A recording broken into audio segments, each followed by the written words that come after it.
또 다 다르잖아요. 어떤 사람 냄새가 좋은데 또 좋아하는 향이 있고 싫어하는 향이 있잖아. 누구는 좋다 그러는데 누구는 싫다 해. 그러면은 이 좋다 싫다라고 이 좋은 냄새를 예를 들어서 좋은 냄새가 의지하고 있는 게 어디에 의지해요? 좋은 냄새라고 파악한 받아들이는 그 사람의 의에 의지한다 이 말이에요. 사람도 마찬가지.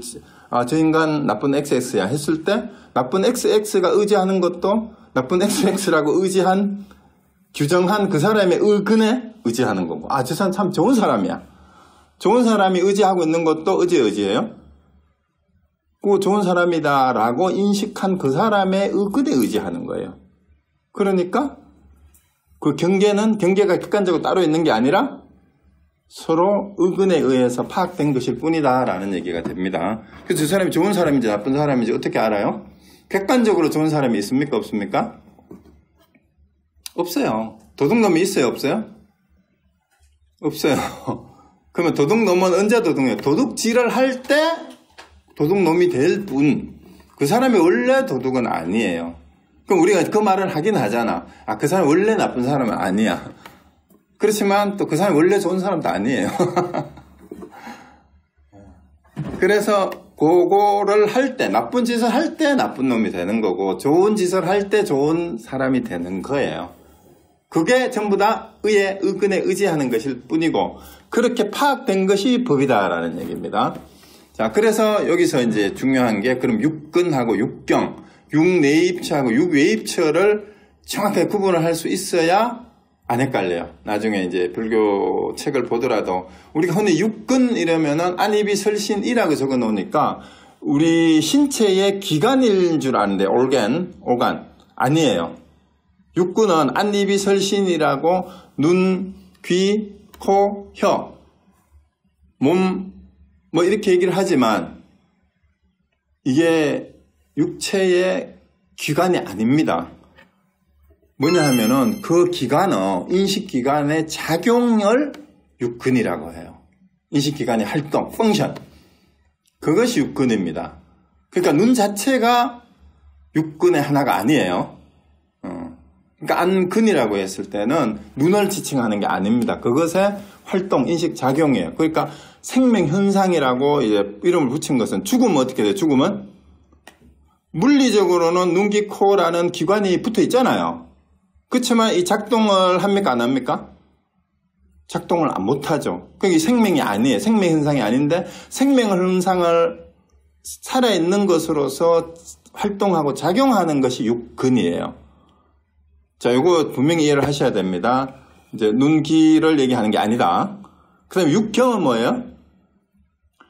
자, 요것도 색성행 미촉법이라고 적으니까 그냥 직역을 하면은 형상, 소리, 냄새, 맛, 촉각, 법은 이제 아까 설명했으니까 그 대상이라고 생각하는데 대상이 아닙니다. 대상이 아닙니다. 지금까지 계속 설명했죠? 그 육근의 대상이 되는 것에 대해서 우리 안에서 인식한 게 육경이에요. 우리 안에서 인식한 것. 그래서 색에 대해서도 냄새에 대해서 아까 말씀드린 바하고 똑같습니다. 좋은 냄새 했을 때 그 냄새 자체가 어떤 향수가 있는데 이게 참 좋아. 난 싫어. 그랬을 때 이 향수가 냄새가 좋은 향수, 나쁜 향수가 이게 육경이 아니고요. 내가 받아들여서 좋은 향수라고 내 안에 인식된 좋은 향수. 그게 육경이에요. 그러니까 육경은 밖에 있어요? 안에 있어요? 이거는 분명히 하셔야 돼요. 육경은 밖에 있는 게 아니고 내 안에서 파악된, 내 안에 있어요. 육경도 안에 있어요. 육경이 밖에 있는 거 아닙니다. 이게 제일 헷갈려요. 이 사람들 육경 그러면 육근의 대상 이래가지고 바깥에 있는 색성향 미촉법인 줄 아는데 아닙니다. 내 안에 있는 거예요. 법도 내 안에 있는 거예요. 왜? 마음의 작용이에요. 마음의 작용. 마음이 밖에 있어요? 안에 있죠. 그러니까 선사들이 밖에서 찾지 마라. 밖에서 찾지 마라. 그 말이 전부 이런 거를 가르치는 말입니다. 자, 그래서 그것만 이해하면 이것도 별로 어려운 게 없습니다. 그러면 육내입처하고 육외입처가 바로 그 말입니다. 몸 안에 있는, 그러니까 안입이 설신이가 있기 때문에 그거의 인식작용이 나라고 생각하는 생각이 육내입처예요. 육외입처는 뭐예요? 몸 밖에 색성향 미촉법이 있는 것이 실제 객관적인 세계라고 생각하는 허망한 생각이 육외입처인데 입처는 뭐냐면 바깥에 있는 것이 내 안에 들어와 가지고, 자, 여기서 육근하고 육경을 헷갈리면 안 됩니다. 육내외 입처하고. 자, 안이비설신이의 인식작용이 있어요. 그걸 나라고 착각하는 그 자리가 육내입처예요. 그러면 육외입처는 뭐냐 하면은 바깥에 색청량 미처법이 있는데 그것이 실제 바깥에 있는 세계의 모습이라고 하는 착각이 내 안에서 일어난 거잖아요. 그 육외입처는 밖에 있는 거예요? 안에 있는 거예요? 그것도 안에 있는 거예요. 내 안에 있어요. 육입처는, 내입처든 외입처든 내 안에 있는 거예요. 그러니까 바깥에 있는 것이 내 안으로 들어와서 박힌 자리. 어떻게? 카메라에 피사체가 영상이 맺혀가지고 내 안에서 맺힌 거. 그게 입처예요. 그게 입처예요. 안이비설신이가. 자, 요렇게 이해를 분명히 하셔야 육근, 육경, 육내입처, 육외입처. 그 차이도 알겠죠. 육근은 그 작용 자체를 말하는 거고, 육경도 그 인식한 건데, 그 육경은 그냥 그렇게 인식하는 거라고만 하면 되는데, 요거를 실제 객관적 세계로 착각하는 게 육외입처예요. 그래서 12연기를 할 때, 무명행식, 육입, 촉수 할 때 육입이 바로 육내외입처를 다 포함하는 거예요. 육입이 바로 그거예요. 그 허망한 생각이에요. 그래서 생사윤회하는 것도 이런 고리를 물고 이제 무명행식, 육입, 촉수 해가지고 HU, 생로사 이렇게 되는 겁니다. 그래서 윤회도 사실은 그러니까 전부 다 뭐예요? 무명으로 인해서 생겨난 내 마음의 분별 작용의 고리일 뿐이에요. 생노사라는 생사라는 것 자체가. 그러면 이제 식이연비법 할 때도 뭐 12연기 12개가 어떻게 순서대로 이렇게 됐냐, 이게 뭐 이거를 외운다고 골치 아프게 할 필요도 없어요. 그냥 생각이 쭉 일어나가지고 내가 있다라고 생각하고 내가 이제 생로병사한다라고 생각하는 게 그게 윤회예요. 끊임없이 윤회를 하는데 이제 하루 종일 별의별 생각을 다 하잖아요. 지옥 서로 죽이려고 막 그럼 화를 내고 이럴 땐 지옥이고, 또 좋을 때는 뭐 이제 뿅가 때는 한 천상이고, 또 그래도 또 반성을 하면 그게 인간이고, 반성도 못하고 동물처럼 하면 짐승이고 그런 거죠. 그게 육도윤회를 매일 매 순간 하고 있는 겁니다. 자, 그러면 이제 무아상경의 무아에 대해서 이제 이렇게 말이 나와요. 자, 비구들이여 색은 무아다. 이제 이 얘기는 다 이해가 돼요. 색이 자아라면 이 색은 고통이 따르지 않을 것이다. 그리고 색에 대해서 나의 색은 이와 같게 되기를, 나의 색은 이와 같이 되지 않기를이라고 하면 그대로 될 수 있을 것이다. 왜? 자아라면. 근데 색이라는 게 뭐였어요? 사실은 아무 실체가 없는 내가 그렇게 인식한 것일 뿐이잖아. 그러니까 뭐하니까. 그러니까 비구들이여, 그러나 색은 무아이기 때문에 색은 고통이 따른다. 그리고 색에 대하여 나의 색은 이와 같이 되기를, 나의 색은 이와 같이 되지 않기를 하더라도 그대로 되지 않는다. 왜? 자기 마음의 분별 작용에 의해서 일어난 것이기, 이거를 모르면 이 내게 아니기 때문에, 실제로 있는 게 아니기 때문에, 실제로 있지 않는 것을 이렇게 만들고 저렇게 만들 수 있냐 이 말이에요. 그게 안 돼요. 실제로 있는 거면 만들 수 있어요. 이렇게도 할 수 있고 저렇게도. 이게 자성이고 자아라면 이게 변하지 않고 실체로서 있기 때문에 그때 유지를 하면은 돼요. 변하지 않을 수도 있어요. 무상이 안 될 수도 있어요. 그러니까 이제 무아상경에도 말하는 색을 가지고 설명하는 것도 마찬가지고, 그 다음에 넘어가 보면은요, 이 자가안경 오비구경에도 비슷한 얘기예요. 색에는 내가 없다. 만일 색 안에 나가 있다면 세계는 응당 병이나 괴로움이 생기지 않아야 하며, 이게 뭔 말이냐 하면요, 내가 없기 때문에 내가 있다면 나라는 실체가 실제로 홀로 존재한다 그랬잖아요. 이 나라는 말을 이해를 잘 하셔야 돼요. 여기서 또 자성이란 말로 이걸 이해를 해야 이게 이해가 돼요. 스스로 존재하는 성질이니까 스스로 존재한다라는 말은 뭔 말이냐면 어떤 조건이나 어떤 상대적인 거에 영향을 받지 않아요. 그런 뜻이에요. 그러니까 병이 들 수가 없어요. 그 자체로 홀로 그냥 존재하는 거기 때문에 병이 없어요. 괴로움도 있을 수가 없어요. 왜냐하면은 병하고 괴로움에 의지한다면 어떻게 돼요? 자성이 아니죠. 홀로 존재하는 성질이 아니잖아요. 그러니까 이제 병이나 괴로움이 생기지 않아요. 나가 있다면, 진짜로 자성이라면. 그리고 세계에 대해 이렇게 됐으면 한다든가 이렇게 되지 않았으면 하고 바랄 수도, 왜? 바랄 필요가 없는 게 이 스스로 홀로 그냥 있는데 거기에 다른 상대적인 것에서 바랄 이유가 없어요. 왜냐하면 그 자체로 이미 완벽하게 영원하게 있는 고정된 실체이기 때문에. 나가 실제로 있다면. 그래서 세계는, 이 세계 말이에요. 세계에 나가 없기 때문에 세계는 병이 있고 괴로움이 생기는 거다. 뭐 병이 있고 괴로움이 생긴다는 말은 뭐예요? 항상 변화하고 어떤 조건에 따라서 항상 부서지고 무너질 수 있다 이 말이에요. 부서지고 무너질 수 있다. 병이라는 말은 그렇게 이해하면 돼요. 그 상태에 불균형이 생기는 거, 균형이 무너지는 게 병이잖아요. 그죠? 그리고 괴로움이 생기는 건 무너지는 것 자체가 괴로움이라, 괴고성이라고, 변화하는 것 자체가 괴로움이라 했으니까요. 또한 세계에 대하여 이렇게 됐으면 한다든가 이렇게 되지 않았으면 하고 바라게 되는 것이다. 이게 이제 내가 없기 때문에 이제 세계에 대해서 이런 게 있을 수가 없다 이 말이에요. 그래서 수상행식도 그와 같다. 그건 반야신경하고 다를 바가 없어요. 이것도 수상행식 역부여시잖아. 그렇게 됐고요. 그 다음에 이제 그러면 자아라는 거 이제 앞에 설명 거의 다 됐지만, 또 어떤 스님들하고 학자들은 또 일본의 나카무라 고즈메인가 이 교수는 이 아트만을 아트만은 아고, 아는 낫이라는 부정어예요. 아트만. 위에 그 아트는 빨리 오고 아트만은 산스크리트인데, 무아라는 설명이 오해가 있기 때문에 비아라고 번역을 하는 게 맞다. 이렇게 해가지고 이거를 비하냐 무하냐 또 이런 논쟁을 또 한 사람도 있어요. 근데 김성철 교수님의 논문을 보니까요, 비하 무하 논쟁이야말로 진짜 쓸데없는 논쟁이다. 그 얘기를 해놨어요. 왜 그러냐 하면, 이 산스크리트어나 빨리어는 인도 유럽 어족이죠. 인도 유럽 어족에서 낫의 용법을 보면 이스낫이잖아요. 그죠? 칠판 보이나요?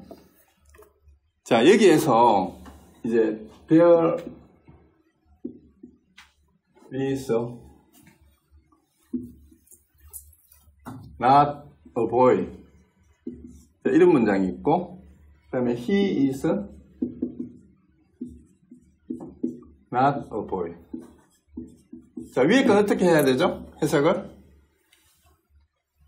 여기에는 한 소년도 없다잖아요. 이때는 뭐로 번역해야 돼요? 없다니까? 이거 한자로 하면 무가 되죠? 근데 그는 소년이 아니다니까 이걸 뭐라 해야 돼요? 아니다죠. 아니다니까 이거는 비로 번역하는 게 맞아요.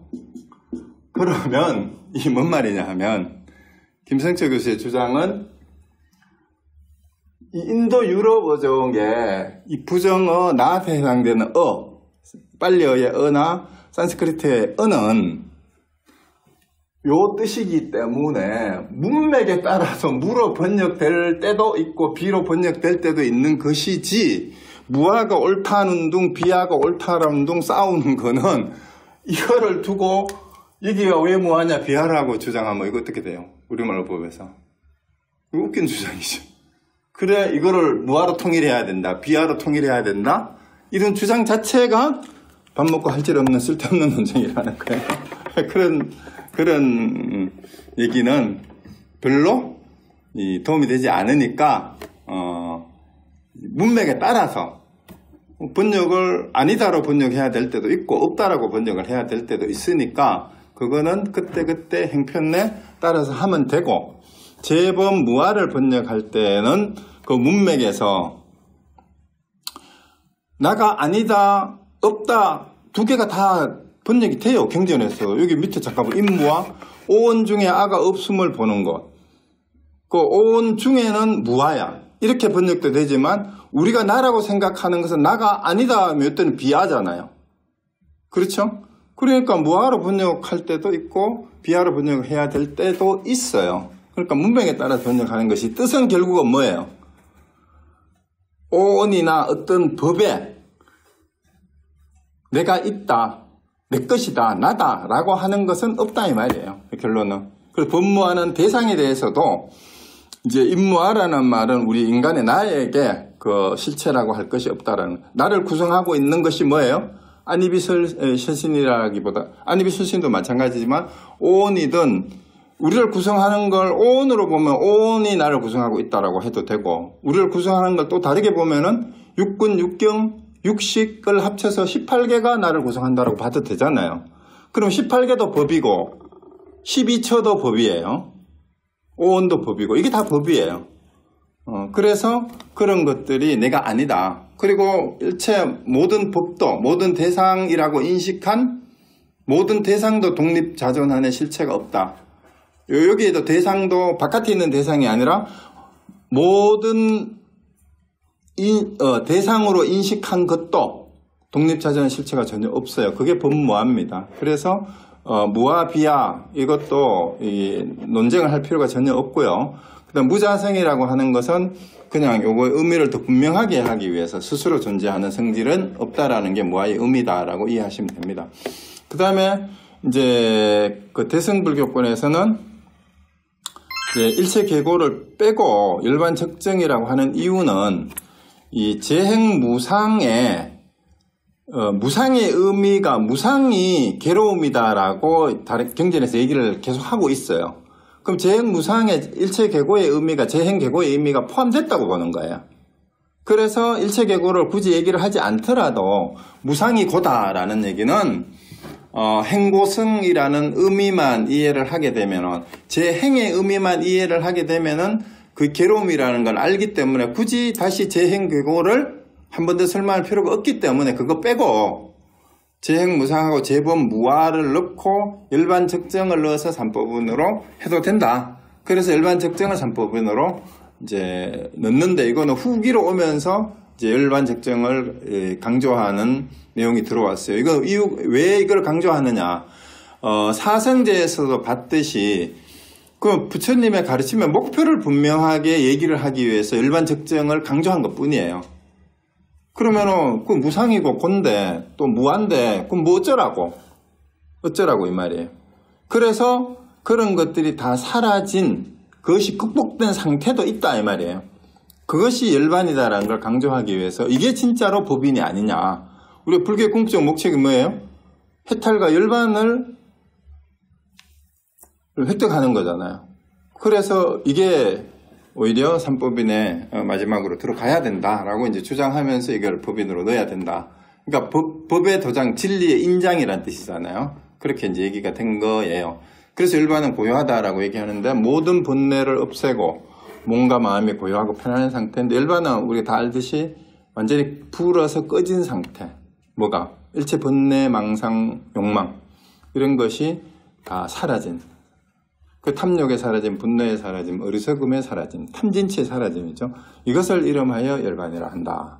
그리고 적정은 마음의 번뇌가 없고 몸에 괴로움이 없는 고요하게, 그야말로 편안하게, 일체 어떤 것도 일어나지 않는다는 말은 마음의 동요가 일어나지 않고 분별심이 일어나지 않는다는 말을 적정으로 표현한 거예요. 자, 그러면 이제 열반이 그런 거라면 이제 이거를 우리가 잘 봐야 돼요. 열반 사덕이라는 말을 들어봤을 거예요. 그 실상이라는 말을 제가 여기를 썼는데, 현상계의 실상은 무상이고 고고 무하고, 부정하고 예라는 말은 이제 상락 아정의 대비가 돼서 정이 아니고 부정한 거고, 더러울 예자를 써서 예토 정토 할 때 요 예자를 쓰잖아요. 그 의미예요. 그 현상계는 이렇다 이 말이에요. 그 무상이고 고고 무하라는 게 이제 삼법을 통해서 얘기를 하는데, 이것이 극복된 상태, 괴로움이 극복되고 완전히 해탈된 상태는 왜 상이냐라는 거예요. 왜 상이냐? 그럼 무상이라는 것은 뭐가 무상이에요? 자, 그래서 앞에 거를 연결을 시켜서 이해를 해야 되는 게 재행이 무상이라고 그랬죠. 행은 어디서 나와요? 12연계에 의하면은 무명에서 나와요. 그러면은 무명이 아닌 상태에서는 행이 일어날까요? 없을까요? 상식적으로, 논리적으로? 밝아지면은 행을 짓는 어떤 습관적인 경향성에 대해서 무명 상태에서 짓는 유의의 행을 하지가 않아요.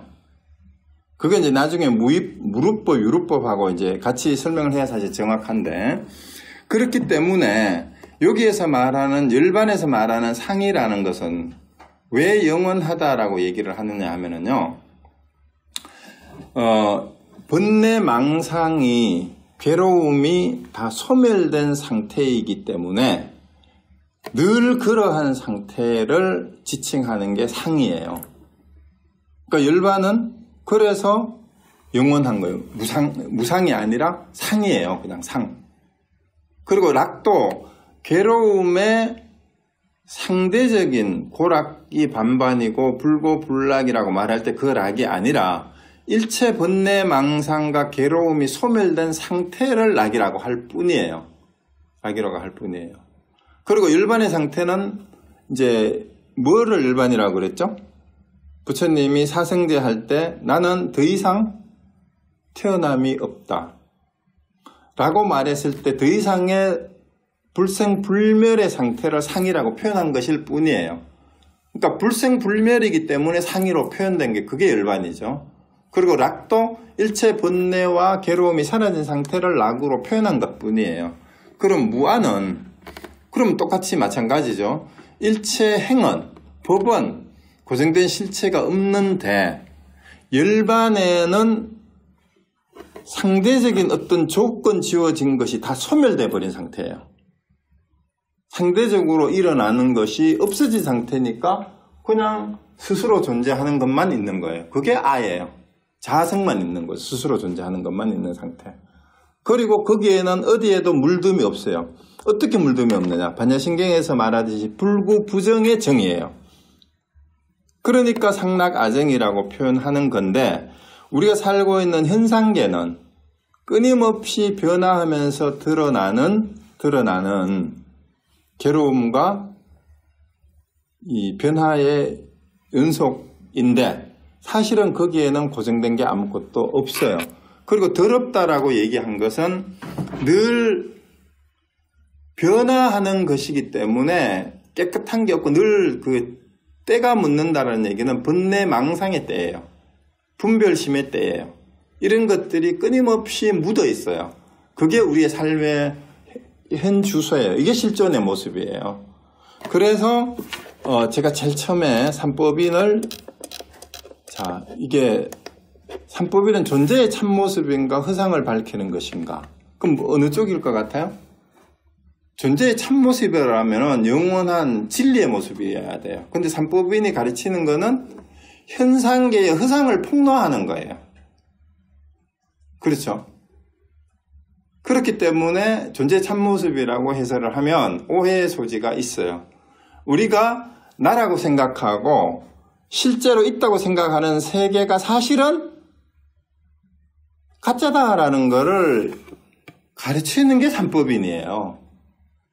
그렇게 이해를 해야 반야신경이나 금강경하고도 바로 연결이 돼요. 그렇지 않으면 금강경에서 말하는 뭐예요? 그 모든 게 거품과 같고 물과 같고 이 얘기가 이해가 안 되는 거예요. 왜 물거품과 같고 뭐 그렇다고 얘기를 하는 거예요? 여몽환포령이라고 얘기를 하잖아요. 금강경에. 왜? 무상이기 때문에. 무아이기 때문에 그런 거예요. 그래서 여몽환포령이에요. 근데 그거를 존재의 참모습이라고 해버리게 되면 어떻게 돼요? 그거는 존재의 참모습이 아니에요. 허상이에요. 허상. 우리가 사실은 실제로 있다고 생각하고 나라고 생각하는 것이 사실은 여몽환포령이더라. 그러니까 삼법인은 뭘 얘기하는 거예요? 존재의 참모습이 아니고 현존재의 실상. 끊임없이 변화하는 관계 맺어져 있는. 그리고 그 관계 맺어져 있는 그것은 실체가 아니고 자아가 아니고 영원한 것도 아니고